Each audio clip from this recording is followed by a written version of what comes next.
I analyzed COVID infection data, transcriptomics data, and proteomics data together. I put it into the Genome Enhancer, the automatic tool to reveal drug targets and respective interesting drugs, which returns to me the list of drug targets and respective drugs, which were big interferon alpha 2A, Anakinra, and Epoetin alpha, and some other drugs. Let's listen the full story. So, day number 3, home office.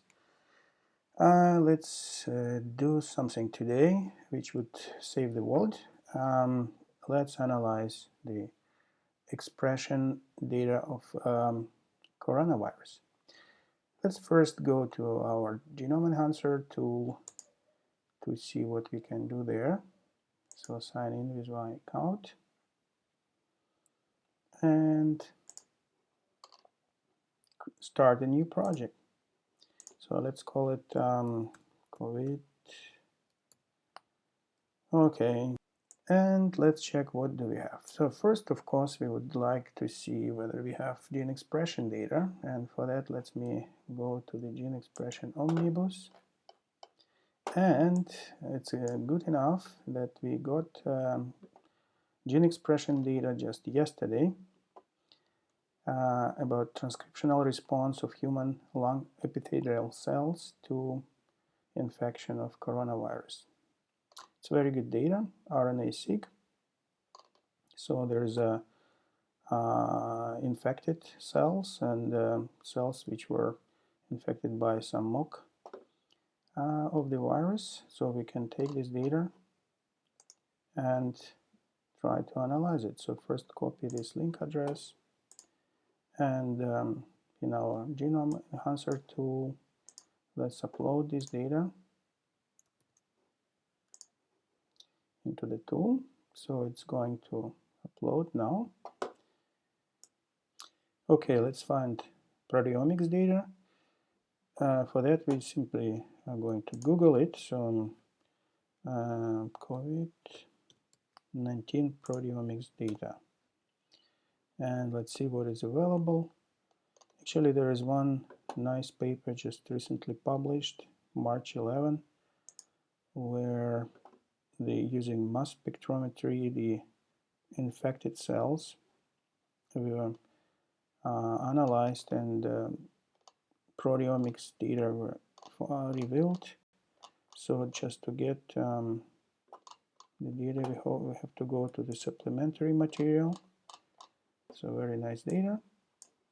Let's simply load this data in our system. So I have it here uploaded before. So let me just drag and drop this table here. So it's already found, but that's its proteomics data, and it identifies the correct accession numbers. So we have to import it simply. Okay, so now we have transcriptomics and proteomics data available. So we go to the next step. So here we have two boxes. One is for the experiment, another for control. Let's simply rename it. So this will be our infected cells, COVID-19, and this will be the control cells. So first, let's put there the transcriptomics data. So as for the proteomics data, let's take the data from the actually 24 hours of infection. So basically we get those proteins which are really accumulated in the cell. Here we have to select the diseases we are interested in. So of course we are interested in virus. So what do we have? Okay, coronavirus infection, and then we have RNA virus infection and just virus diseases, the broad category.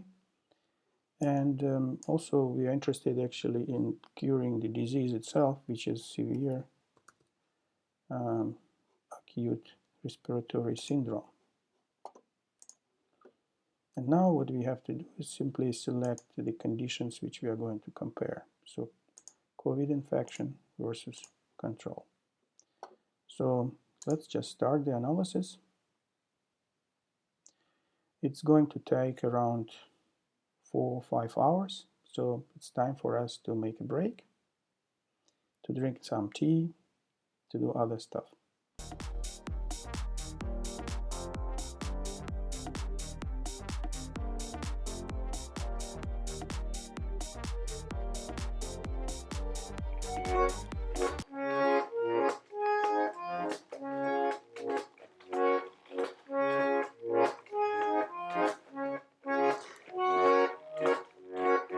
Give me yellow submarine, the best place for quarantine. Isolation with no holes, in 3,000 paper rolls.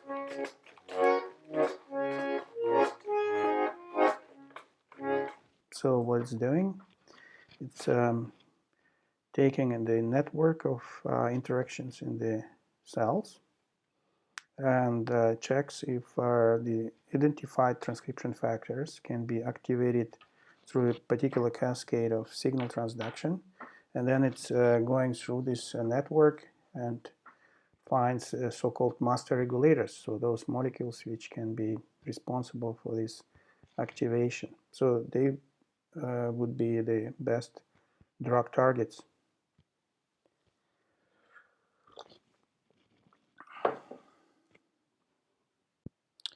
Good, so analysis has completed. So it generated 2 reports, the brief report, which is called brief tail, and the full report, which we call full story. Now let's have a look at the full story. So as you can see, it generates the full report, which looks like a scientific publication.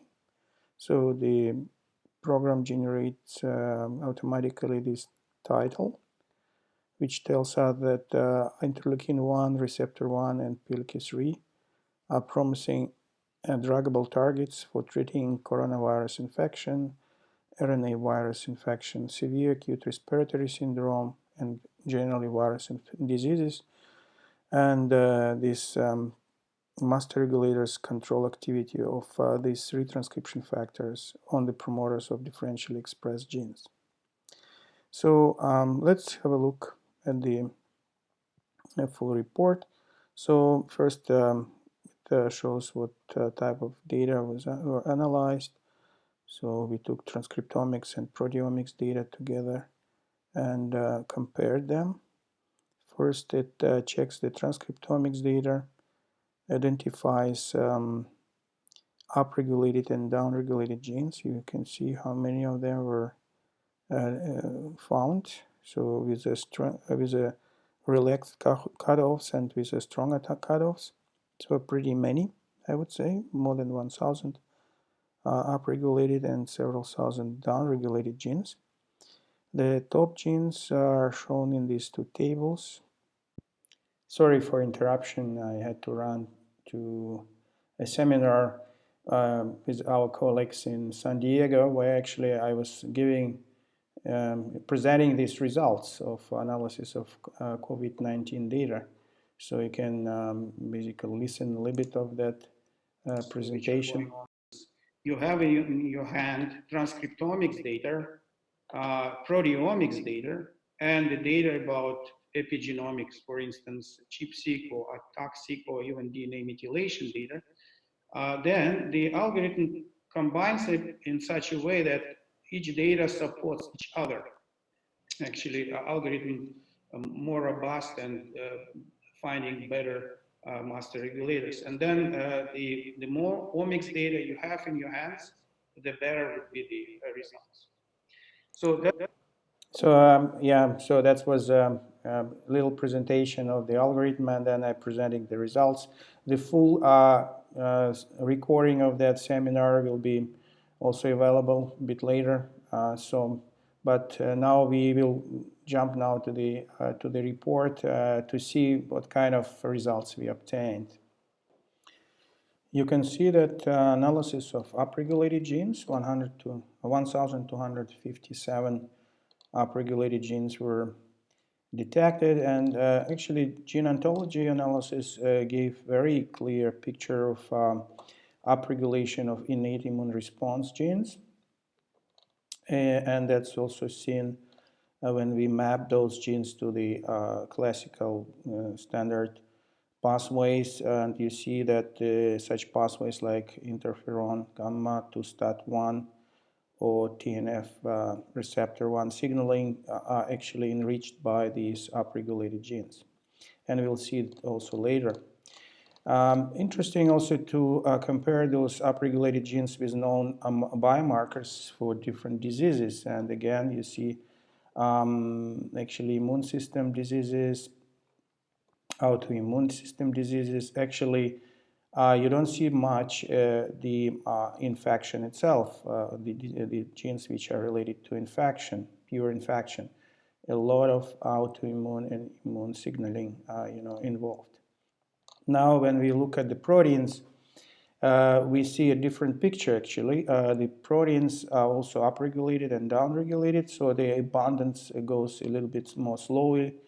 And you see this list of upregulated proteins. When we compare generally the transcriptome signal to the proteome signal, you see no correlation, and that's not the surprise. That's often the case in case of quick processes. The transcriptome is changing very quickly, and the proteome is changing slowly. So basically, we don't see this correlation. But now, we of course want to analyze enhancers of the upregulated genes and also downregulated genes. And here we applied this our machine learning approach, which applies genetic algorithm, the tool called Composite Module Analyst, published some time ago. Basically, this tool tries to identify clusters of transcription factor binding sites, and it builds a model which includes several transcription factors together which can cooperate. And you see it found quite nicely a module which has IRF transcription factors, JUN and NF-kappa B, SMAD, very important transcription factors which are involved in immune response and inflammation. And now the next step is actually to look for the master regulators in the network. You see actually the very top master regulators, which are shown here by pink color. You see interferon, alpha and beta, and insulin receptor, and components of the NF-kappa B pathways, a lot of kinases, which are upregulated. And here by left shadow you see this the signal from transcriptomics, and the right shadow show the signal from proteomics. Sometimes you see that transcriptomics is upregulated, but proteomics is actually downregulated, and that's quite often the case. You see that interleukin 1 seem to be a very important role here. And these dotted lines are so-called positive feedback loops. Namely, we see that those genes which are upregulated here, they produce proteins which are at the top of this cascade, which actually makes the system really self-reproducible and may lead to those kind of effect like inflammation and even cytokine storm, which was observed in this disease. And we can now take these drug targets and look actually to the drugs and rank them according to how many of those targets can be inhibited by these drugs, and whether these drugs are already treated, already checked in the clinical trials on various phases to those diseases which we marked as important. And I made a little bit of extension of what I initially ran, so I also included actually HIV infection and hepatitis, because currently we see that many of those drugs are going to be repurposed. And of course, at the top of that list, we see different kind of interferons, which are known to be already applied for the disease, for the SARS. We see also such drugs like Anakinra, which is actually now considered to be interesting potential or repurposing potential for working against the coronavirus. And basically, these are, first of all, we are looking at those drugs which are supposed to inhibit the effects in host effects after the infection. So it's not really drugs which would kill the virus, but rather those drugs which would work against the symptoms. And of course, we should make a disclaimer here that this list of drugs which this system returns is, of course, is for research purpose only. So it's we just recommend we are not recommending, we simply giving the idea of this potential in those drugs which can be considered in the further studies.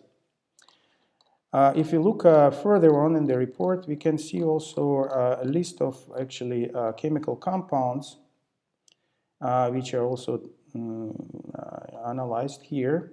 So we analyzed a big list of around 13,000 active chemical compounds, which include known drugs and also known active compounds. And we apply the chemoinformatics tools here, which check whether this particular compound can be considered as inhibitor over given targets. So those master regulators which we found in this study. And you see interesting compounds here, which could be considered by researchers as a potential hits for further investigation.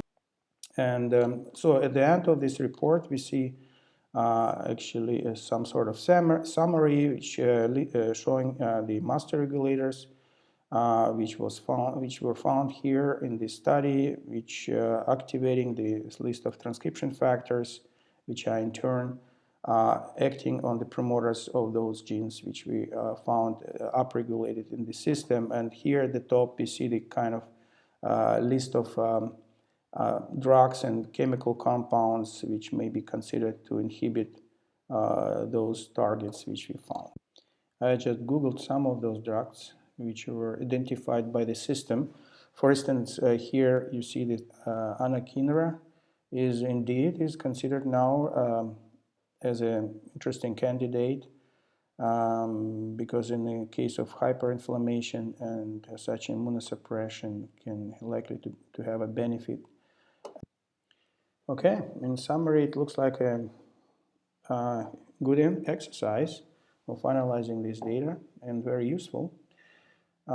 Yeah, I'm going to put this video available for you, so thank you for your attention.